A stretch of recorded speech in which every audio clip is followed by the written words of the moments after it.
শুভ সকাল বন্ধুরা, আশা করি তোমরা সবাই খুবই ভালো আছো। আমরাও কিন্তু বেশ ভালোই আছি। তো দেখো, সকালবেলা কিন্তু আজ বেশ খানিকটা কুয়াশা পড়েছে, তার সাথে কিন্তু বেশ শীত। তো সকালবেলার দিকের কোনো কাজকর্ম না করে একটুখানি বেলা হলেই কাজকর্ম আমরা শুরু করে দিয়েছি। মা কিন্তু দেখো একটু বেলা করেই গোয়ালটা পরিষ্কার করতে এসেছে, আর মাকে সকালবেলা ঠান্ডা লাগাতে বারণ করেছিলাম। তো মাও কিন্তু দেখো সকালবেলার দিকে গোয়াল ঘরে আসেনি, তো একটুখানি বেলা বাড়ার সাথে সাথেই কিন্তু গরুর গোয়ালে এসেছে পরিষ্কার করতে। আর এদিকে আমিও কিন্তু একটু বেলা করেই ঘুম থেকে উঠেছি, যেহেতু কয়েকদিন থেকে আমার বেশ ঠান্ডা লেগে আছে, তাই আমিও কিন্তু আর সকাল সকাল ঘুম থেকে উঠিনি। এই ধরো আগে তো 5টার দিকে উঠতে হতো, কিন্তু এখন কিন্তু 7টায় উঠছি। আর রাজবাবুর যেহেতু লেখার পরীক্ষাগুলো শেষ, আর এখন শুধুমাত্র মৌখিক পরীক্ষাগুলো আছে, তাই ওরও কিন্তু একটু বেলা করেই স্কুলে গেলে কোনো সমস্যা হচ্ছে না। তো দেখো সকালবেলা কিন্তু ঘুম থেকে উঠে বাসি কাজকর্ম সব সেরে নিলাম, আর এখন কিন্তু আমি রান্না করতে চলে এসেছি। তো আজকে করছি মাছের ঝোল আর শাক ভাজি। সকালবেলা যতটা কুয়াশা পড়েছিল, বেলা বাড়ার সাথে সাথে কিন্তু কুয়াশাটা কেটে গেছে, বেশ রোদ ঝলমল করছে। আর দেখো চারপাশটা কিন্তু রোদে ভরে গেছে। তো এখন কিন্তু ঠান্ডার প্রভাবটা একটুখানি কমে যাচ্ছে। যেহেতু আমার স্কুলের পরীক্ষা শেষ, তাই আমাকে কিন্তু এখন আর অফিসে যেতে হচ্ছে না। অফিস কিছুদিনের জন্য বন্ধ আছে। আর রাজবাবুর কিন্তু এখনও পরীক্ষা শেষ হয়নি, তাই ওকে কিন্তু এখনও কন্টিনিউয়াস স্কুলে যেতে হচ্ছে। যা হোক, শাক ভাজিটা কিন্তু আমার হয়ে গেছে, আর এখন কিন্তু আমি মাছটা ভাজি করে মাছের ঝোলটা করব। তো মাছের ঝোলের জন্য কিন্তু মাছটাকে আমি একটুখানি কড়া করেই ভেজে নেব।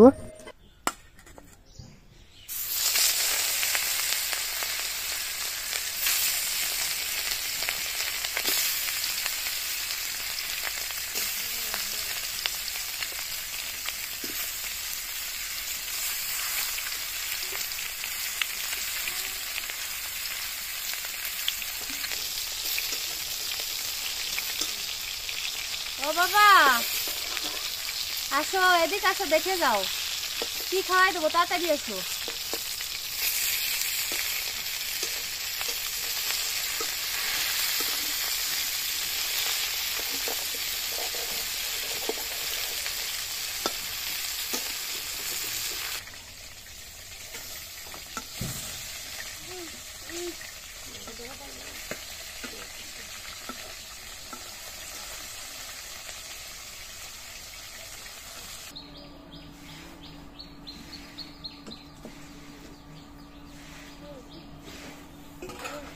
আমি খাওয়াই দিচ্ছি,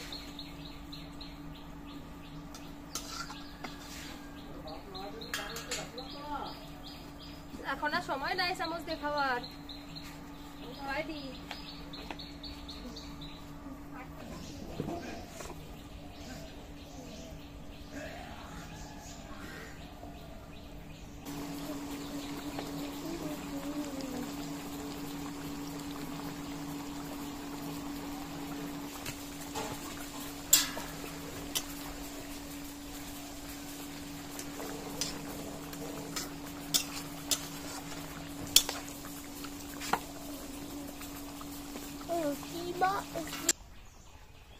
Sabaw. Sabaw.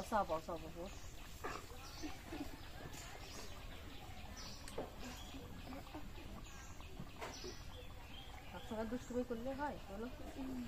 দেখো তোমাকে কত বড় বড় মাছ দিচ্ছি। মরিচ দেবো একটু, দেখবা কি তাড়াতাড়ি খাওয়া হয়ে যাবে।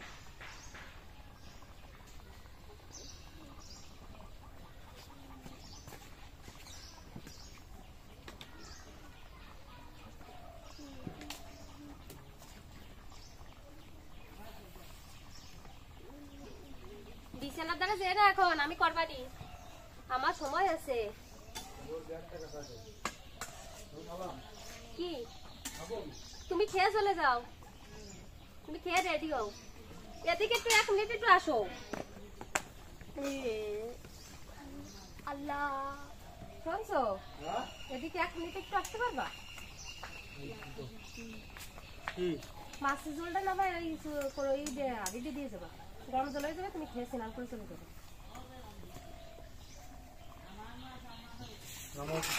হয়।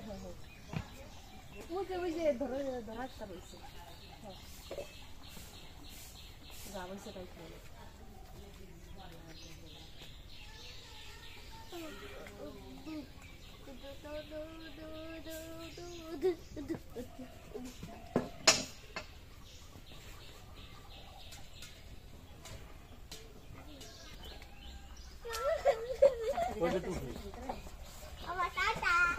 টুপি পাইছো টুপি টুপি পরাই দাও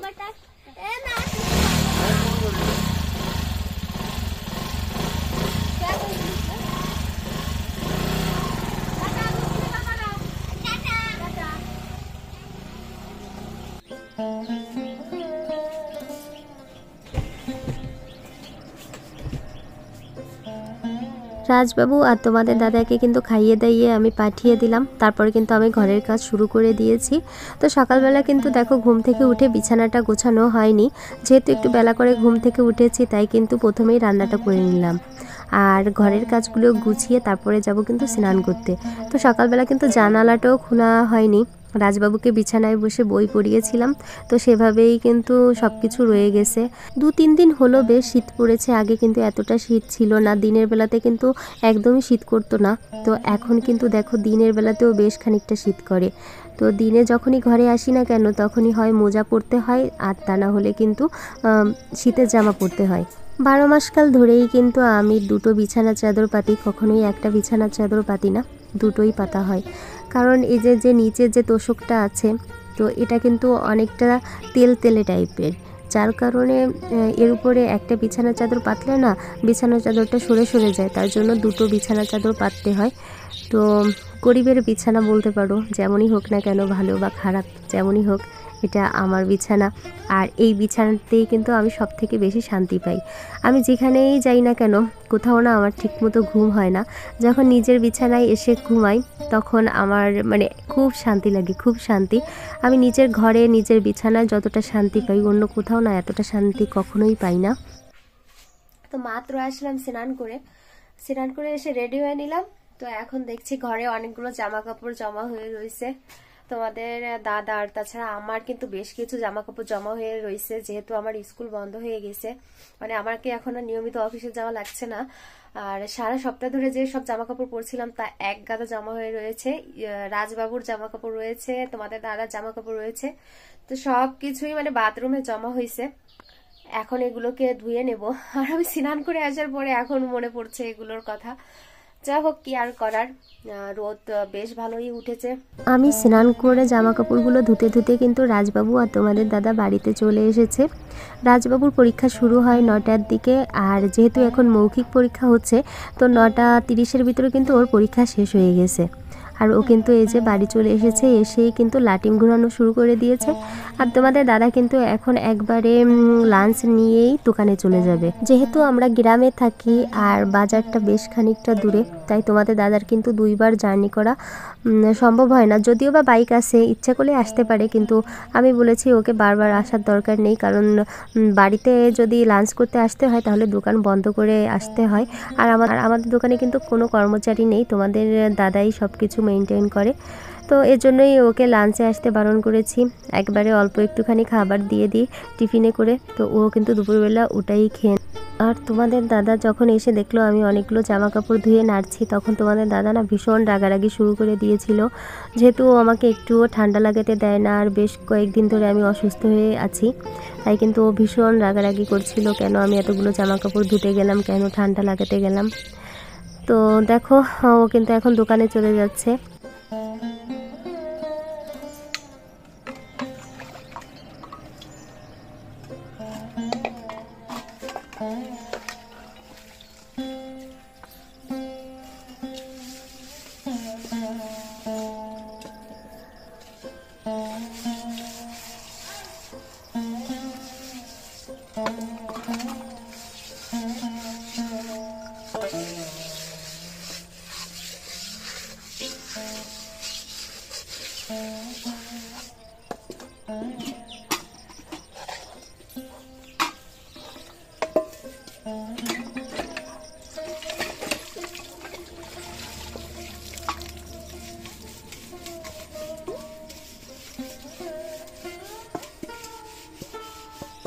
অসুস্থ হলেও গ্রামের বউদের কিন্তু শুয়ে বসে থাকার কোনো উপায় নেই, কারণ শহরের তুলনায় গ্রামের কাজগুলো অনেক বেশি হয়, একটার পর একটা কাজ চলে আসে। তাই যতই অসুস্থ থাকি না কেন কাজ তো করতেই হবে, আর নিজের কাজ নিজেরই করতে হবে। নিজের কাজ অন্য কেউ এসে করে দেবে না। তো কি আর করব, অসুস্থ শরীর নিয়ে চলে আসলাম কাজ করতে। যেদিন থেকে চুলায় রান্না করা শুরু করেছি সেদিন থেকে কিন্তু আমার কাজের পরিমাণটা আরও অনেক বেশি বেড়ে গেছে। আগে কিন্তু এতটা পরিমাণ কাজ করা লাগতো না, যেহেতু গ্যাসের চুলায় রান্না করতাম। কিন্তু এখন দেখো হাঁড়ি কড়াই প্রায় প্রতিদিনই মাজা লাগে, তাও অনেক ভালোভাবে। এই যে কালিগুলো এগুলো তুলতে কিন্তু বেশ খানিকটা পরিশ্রম করা লাগে। প্রথমে ছাই দিয়ে আর খড় দিয়ে কিন্তু পরিষ্কার করা লাগে, তা না হলে কিন্তু কালিগুলো ভালো করে পরিষ্কার হয় না। দেখো একটুখানি শুয়েছিলাম ঘুমের মতো, মানে ঘুমও না, এমনি জাস্ট শুয়েছিলাম। থালা বাসন মেজে এমন ঠান্ডা লাগছিল, তো একটুখানি শুয়েছিলাম। সেখান থেকে উঠে একটু রেডি হয়ে নিলাম সাজুগুজু করে না তেমন একটা, এমনি জাস্ট একটু চুল টুল আঁচড়ে নিলাম। আর এখন বাজে বিকেল 5টা। তোমাদেরকে আমাদের উঠোনের অবস্থাটা একটু দেখাই। এই যে দেখো আমাদের উঠোনের অবস্থা, মানে এই বনগুলো অনেকদিন আগেই কেটে রাখা হয়েছিল।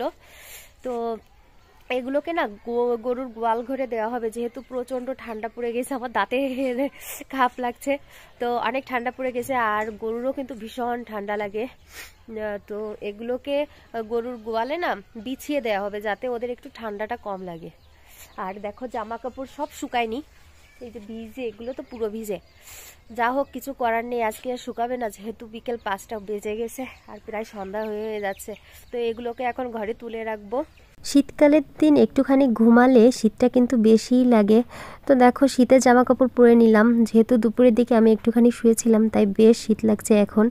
আর আজকে কিন্তু বিকেলের দিকে মনটা বেশ খারাপ ছিল, কারণটা তোমাদেরকে দেখাই চলো। পুঁইশাক পাড়াই দিছে,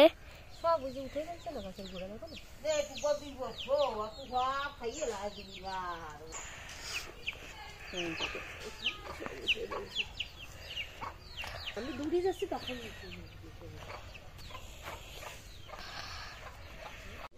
এই যে ক্ষেতের 12টা বাজায় দিছে, এই যে ক্ষেতের ভিতরে বাছুর ঢুকছিল। আর কে ঢুকাইছে?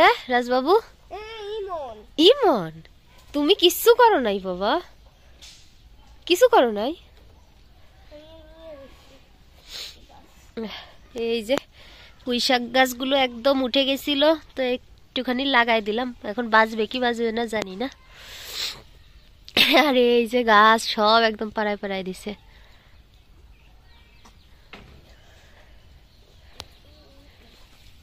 আর এই যে দেখো মরিচ গাছে ফুল আইছে।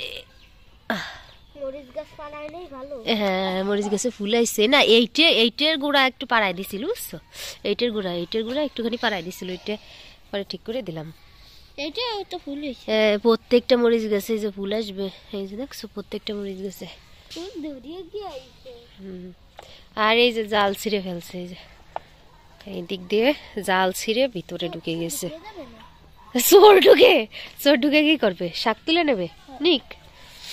আরে খাবো। তুমি খাবা? ও বাবা, মাথায় টুপি দিতে হবে, খেতে থেকে বেরো। কি দারুণ কলমি শাক, খাওয়া যাবে, বড় বড় হয়ে গেছে। রাজবাবু ছোটবেলা থেকেই শীতের জামা কাপড় পরতে চাইতো না, তো এখনও কিন্তু ওকে বেশ খানিকটা জোর করেই শীতের জামা কাপড় পরাতে হয়। আর বিকেলের দিকে না আমি আর উঠোনটা ঝাড় দিইনি, আজকে মাই ঝাড় দিচ্ছে, যেহেতু শীতের পরিমাণটা একটু বেশি ছিল। আর বিকেল থেকেই কিন্তু আমার নাক মুখ একদম ঠান্ডায় বন্ধ হয়ে যাচ্ছিল, তাই আমি কিন্তু আর আজকে উঠোন ঝাড় দেওয়ার কাজটা করিনি, মাকেই বলেছিলাম উঠোনটা ঝাড় দিতে।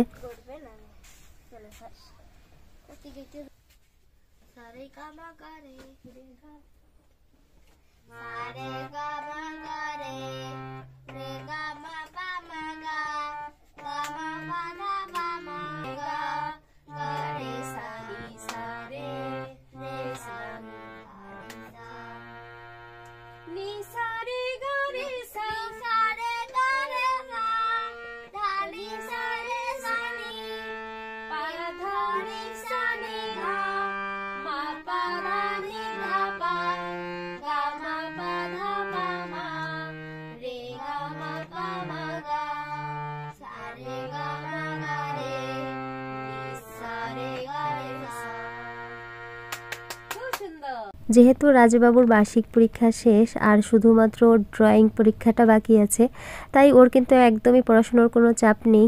তো সন্ধ্যার দিকে কিন্তু আমি আর রাজবাবু বসে গিয়েছিলাম একটু সারগাম অনুশীলন করার জন্য, আর তার সাথে কিন্তু গরম গরম চা ছিল। আমাদের রাতের খাবার দাবার শেষ, আর এই যে তোমাদের দাদা বাজার থেকে এসে কি নতুন রেসিপি শিখছে সেটা তৈরি করছে। এই যে চলো দেখি তোমাদের দাদা কি কি তৈরি করছে। এই যে দুই বাবা ছেলে মিলে কি করতেছে এখন।